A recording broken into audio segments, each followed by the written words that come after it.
안녕하세요. 정혜리 가압승계 안태홍 수석연구원입니다.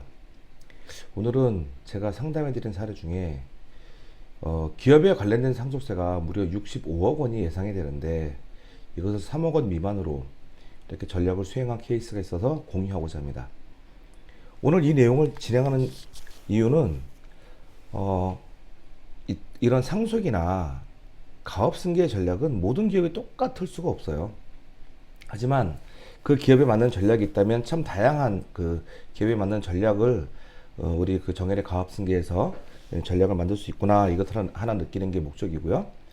미리 말씀드리지만 이 전략이 굉장히 중요한 요소들이 몇 가지가 있기 때문에 전략을 완전히 오픈시키지는 못하고 몇 가지는 그 개념만 설명드리게 되는 점도 미리 양해해 주시기 바랍니다.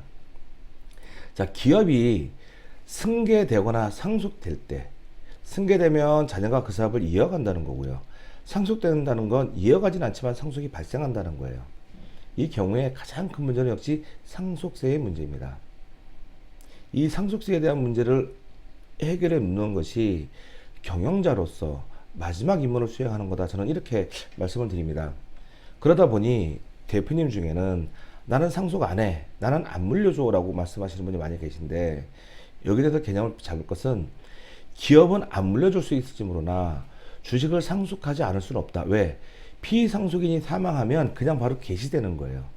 피상속인의 의지랑 상관없이 포괄적으로 피상속인의 자산이 포괄적 권리와 의무가 상속되는 거예요. 상속주의는 이해하시면 되고요. 그럴 때 자녀가 상속을 포기한다라고 이야기하지만 상속의 포기는 주식에 대한 건 상속을 포기하고 다른 부동산이나 다른 자산만 물려받겠습니다가 안 됩니다. 모든 것을 같이 포기해야 되는 게 상속 포기입니다. 그런데 이렇게 상속을 포기하거나 상속을 이어받거나 이 모든 과정에서 기업이 유지가 된다면 국가적 입장에서는 고용의 유지라든지 경제 안정화가 되기 때문에 기업을 그럼 물려받아서 경영을 하겠다면 거기는 좀 도움을 주겠다, 이런 전략을 이런 제도를 가지고 있죠. 그 제도가 가업승계에 대한 여러 가지 지원 제도입니다. 그런데 여기서 우리가 가장 많이 알고 있는 건 가업상속공제 제도고요. 제가 여기에 대해서 오늘 그 사례와 연동되기 때문에 말씀드리자면, 가업상속공제 제도는 그 요건이 맞는다면 최대 500억 원까지 그 재산을 공제해 주겠다는 겁니다. 물론 사후에 관리 요건이 있긴 하지만 어쨌든 요 요건이 맞으면 당장은 상속 재산 공제를 해주기 때문에 세금을 안 냅니다. 그 핵심적인 것은 기본적으로 10년 이상 피상속인이 그 주식의 50% 이상을 10년 이상 보유하고 있어야 된다는 조건이에요. 오늘은 요 말씀만 좀 드리고 넘어가겠습니다. 자, 이 기업의 경우에 상황이 어땠냐면, 대표님은 왜 이 상속에 대한 그 상담이 시작됐냐 하면, 대표님이 곧 60세가 되시는 분이셨는데 병명을 말씀드리기 어렵지만 불치병이 있어서 한 2, 3년 내에 돌아가실 수 있다는 강한 어떤 상황에 부딪혀 있으셨어요. 이분의 재산은 비상장 주식만, 회사만 열심히 운영하셨기 때문에 비상장 주식을 갖고 있었고, 그 다음에 주거용 아파트 달랑, 요게 전 재산이었어요.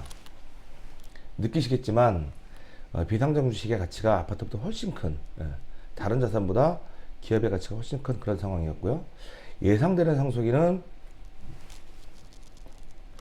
배우자는 안 계셨고요. 80대 노모와 아직 취직하지 않은 미혼인 딸 둘이 있었습니다. 이 회사는 대표님이 100% 지분을 가지고 있었고, 그 다음에 그 주식가치 평가를 해봤더니 약 150억 정도 나왔습니다. 이 150억 자산 중에, 주식가치 중에 자산 일부가 자회사의 주식인데 그것만 해도 약 100억 정도 되는 큰 가치를 갖고 있었어요. 그리고 대표님이 5년 전에 증자를 했습니다. 다행스러운 건 이 기업은 대표님이 안 계셔도 돌아갈 수 있을 정도로 기업이 안정화되어 있었다는 거죠. 자, 근데 이 기업의 상황은 어땠냐 하면, 그러고 보니까 예상 상속 시기는 대표님이 아프시기 때문에 빨리 정리해야겠다는 마음을 갖고 계셨어요. 그래서 2년 이내에는 상속이 될 것 같다. 근데 계산을 해보니까 어, 회계사가 이야기해 주기를 상속세는 한 65억 정도 나올 것 같습니다. 기업에 대해서만. 이런 얘기를 했어요. 그리고 아빠 입장에서 생각을 해보니까 자녀에게 기업은 안 물려주고 싶은데 이야기를 들어보니 상속을 포기하면 기업 포기하는 건 좋지만 생활해야 되는 공간인 주거용 아파트까지 포기해야 되는 거예요. 그럼 아직 어린 애들이 살아가는 건 굉장히 어려운 일이 벌어지겠죠. 또 하나, 5년 전에 증자를 했다고 말씀드렸잖아요. 근데 그 주식의 비율이 50%를 넘어갔습니다. 자, 그러다 보니까, 그렇죠. 가압상속공제를 받아서 따님이 들어와서 사업을 하려고 하더라도 가압상속공제 조건에 안 맞는 거예요. 이쪽으로 갈 수 없었던 거죠. 그래서 그 검토를 한 결과 자체적으로 회계사랑 불러다가 여러 가지 검토를 하시다가 저희한테 연락이 온 겁니다. 우선 검토를 한 거는 M&A를 검토해 봤어요. 아, 그럼 주식을 지금, 회사를 지금 팔고 그 돈을 내가 상속하면 상속세를 내고 지금 애들은 살 수 있지 않겠느냐? 이런 생각을 했던 거죠. 그런데 안타깝게도 이 소문이 이제 좀 그 업계에 났는가 봐요. 그러니까, 이 회사는 지금 급하게 판다. 그러니까 대표님이 생각하는 금액으로 이야기가 안 되는 거예요.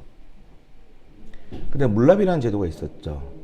물납으로 세금을 낼 것을 계산해 봤더니 한 45% 정도 주식을 내야 되는 거예요. 그러면 나중에 경영권에 대한 문제도 이제 생길 수가 있는 일이 벌어지는 거죠. 왜냐하면 정부는 구세청 그것을 물납 받으면 네, 나중에 매각을 하거든요. 정부가 그 주식 갖고 있어서 뭐해요? 실제로 세금을 걷는 효과가 없는데 매각합니다. 그럼 그때 가서 진짜로 이 경영권을 방어할 수 있느냐 이런 고민을 하고 계셨고요. 그러면 상속세라도 미리 물려놔 주자. 그래서 그때는 가능했던 차등 배당을 검토해 봤는데 상속세가 65억입니다. 1년, 2년 생각해서 막 10억씩, 20억씩 자녀들한테 차등 배당을 한다면 최고 세율의 소득세를 낼 수밖에 없죠. 그렇기 때문에 그런저런 고민 중에서 답을 못 내리고 저희 쪽을 좀 찾아오셨어요. 저희는 많은 고민을 하다가 저희 쪽에서 제안을 하고 그 다음에 세무사님들의 검토가 끝나고 회계사 검토가 끝나고 이 전략을 수행하기로 했습니다. 어떤 전략이냐면 제가 늘 강조하지만 가업승계에 있어서 상속세 문제를 해결하려면 두 가지를 분리해서 생각해야 됩니다. 첫째는 경영권의 승계와 지분의 승계예요. 경영권의 승계는 실질적으로 오너십을 가지고 그 기업을 운영하고 오래 가져가는 거라면 지분의 승계는 향후의 이익과 관련된 것이고 세금과 관련된 것이에요. 결국 이 두 가지를 나눠서 생각한 겁니다. 경영권은 승계해주고 향후의 기업 경영으로 인해서 발생하는 여러 가지 이익의 배분은 포기. 그래서 그것은 여러 가지 사회의 회사의 공익적인 그 목적으로 사용하자 이런 답을 내렸습니다. 그래서 대표님의 주식을 공익성 재단에 출연하기로 했어요. 공익성 재단에 출연할 때 여러 가지 비과세 조건을 검토해서 비과세가 가능한 최대한 금액을 공익성 재단에 출연했습니다. 그 다음에 공익성 재단은 이 주식을 상속인에게 경영에 관련된 부분, 의결권과 처분권을 상속인에게 위탁한 겁니다.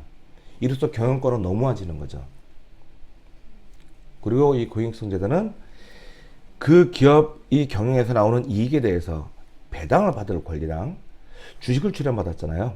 만약에 이 회사가 경영자가 주식을 처분한다면 그 주식 처분에 대한 실질적 이익, 그 주식 대금을 받을 그 수익권, 이것을 확보함으로써 실질 이익권을 가져간 거예요. 그렇게 해서 결과적으로 2억 한 7천 정도의 상속세를 내고 이 기업이 승계할 수 있는 준비를 끝내는 겁니다. 그리고 대표님은 되게 마음 편하게 나머지 기간은 이제 사업을 영위하고 계십니다. 여기서 핵심은 경영권과 지분권, 이익배당권 이 두 가지를 분리해야 됩니다. 경영권은 기업 유지랑 관련되고 자녀에게 사업을 물려줄 수 있는 영역이라면 그 이익배당권이나 지분권은 세금과 관련된 것이고 이익을 회수할 수 있는 부분이에요. 이 두 개를 일정 부분 조율함으로써 상속세를 예, 아주 드라마틱하게 줄인 케이스를 말씀드렸습니다. 모든 기업이 이렇게 가지는 않습니다.